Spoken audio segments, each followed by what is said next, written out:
अस्सलामुअलैकुम, मेरा नाम डॉक्टर मोहसिन है। मैं एक मेडिकल स्पेशलिस्ट और एक सर्टिफाइड एंड्रोलॉजिस्ट हूँ। आज की इस वीडियो में हम बात करेंगे डे टाइम स्लीपीनेस के बारे में। हम ये डिस्कस करेंगे कि ये क्या होती है, इसकी क्या वजूहात हैं और इसका इलाज कैसे किया जाता है। सबसे पहले तो बात करते हैं कि डे टाइम स्लीपीनेस क्या होती है।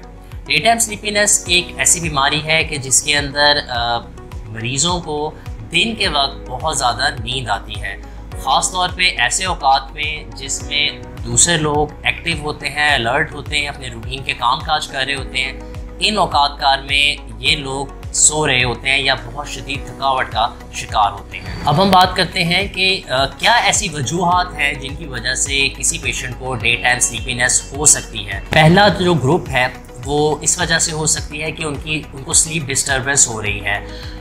कुछ ऐसी वजूहात हुई हैं जिनकी वजह से उनको रात की नींद उनकी डिस्टर्ब हो रही है, जैसे कि न्यूबॉर्न बेबी है घर में जिसकी वजह से वो रात को ठीक से नींद नहीं ले पा रहे, क्योंकि बच्चा रात को रोता है, माँ बाप डिस्टर्ब रहते हैं और वो सही से नींद अपनी पूरी नहीं कर पाते। इसके अलावा उन्होंने किसी एक टाइम जोन से दूसरे टाइम जोन में ट्रैवल किया है और जिसकी वजह से उनको जेट लैग हो गया है। इसके अलावा कोई ऐसा इंसान है जो कि नाइट शिफ्ट की ड्यूटी करता है और बीच में स्विच करता है इवनिंग या मॉर्निंग शिफ्ट की ड्यूटीज़ में, तो उसकी भी स्लीप डिस्टर्बेंस हो सकती है, उसको डे टाइम स्लीपीनेस हो सकती है। इसके अलावा एक और वजह ये हो सकती है कि आपने किसी नई जगह आप मूव किए हैं और वहाँ पे सराउंडिंग की इन्वायरमेंट इतनी कंफर्टेबल नहीं है और नॉइज़ पोल्यूशन की वजह से आप रात को नींद नहीं ले पा रहे। तो ये तो वजूहात हैं जो कि स्लीप डिस्टर्बेंस कराती है। इसके अलावा कुछ ऐसी वजूहात हैं जिनको हम ग्रुप टुगेदर करते हैं स्लीप डिसऑर्डर्स में, जिनमें आ जाता है इंसोम्निया, आ जाता है नार्कोलेप्सी, आ जाती है ऑब्स्ट्रक्टिव स्लीप एपनिया, आ जाता है। इनको हम अपनी आने वाली वीडियोस में तफसील से डिस्कस करेंगे।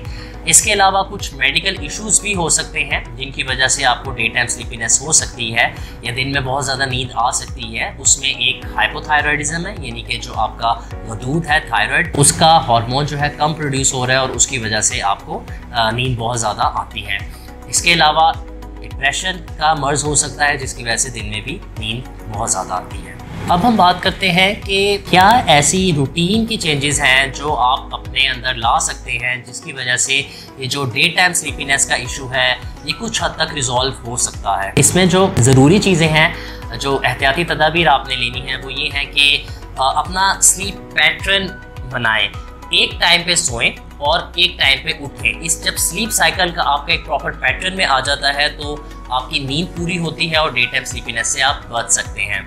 इसके साथ साथ मज़ीद एहतियात ये करनी है कि सोने से पहले स्मोकिंग ना करें, अल्कोहल का इस्तेमाल ना करें सोने से पहले, और कोई भी कैफिनेटेड ड्रिंक जिसमें कुछ चाय कॉफ़ी आ जाती है, इसके साथ साथ कुछ कार्बोनेटेड ड्रिंक्स भी होते हैं, एनर्जी ड्रिंक्स भी होते हैं जिसमें कैफीन की मिकदार ज़्यादा होती है, वो सोने से पहले कंज्यूम ना करें। इसके अलावा अगर आप ओवरवेट हैं तो कोशिश करें अपना थोड़ा सा वेट कम करने की, वो भी आपकी स्लीप पैटर्न को बेहतर कर सकता है।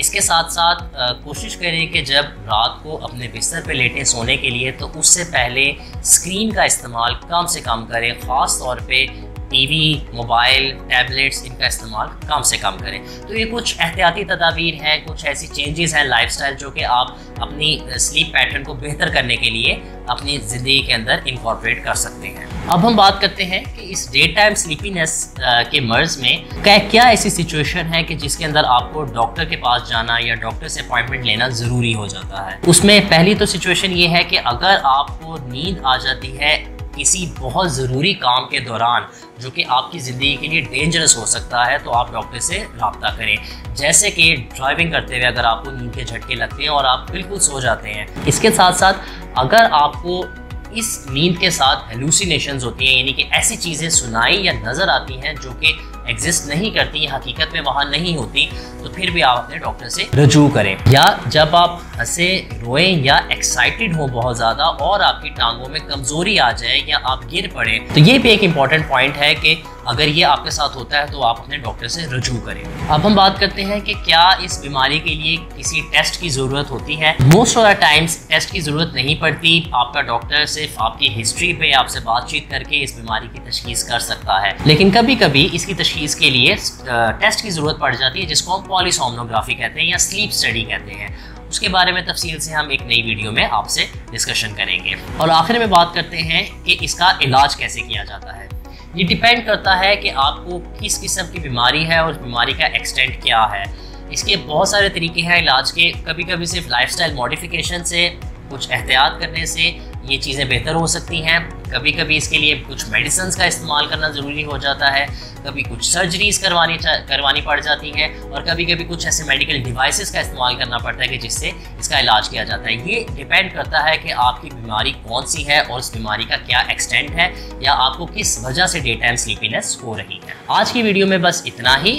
मिलते हैं आपसे अगली वीडियो में। ये एक स्लीप डिसऑर्डर्स के ऊपर हमारी एक पूरी सीरीज़ है जिसमें 5 से 7 वीडियोस होंगी, जिनको हम आप तक पहुंचाएंगे और कोशिश करेंगे कि मेजर स्लीप डिसऑर्डर्स या सोने की बीमारियां जो हैं वो इसमें कवर करें। अगर इस बीमारी से मुतालिक आपके कोई सवाल तो आप हमें व्हाट्सएप पे हमसे रब्ता कर सकते हैं। अपना ख्याल रखिएगा। अल्लाह हाफ़िज़। शुक्रिया।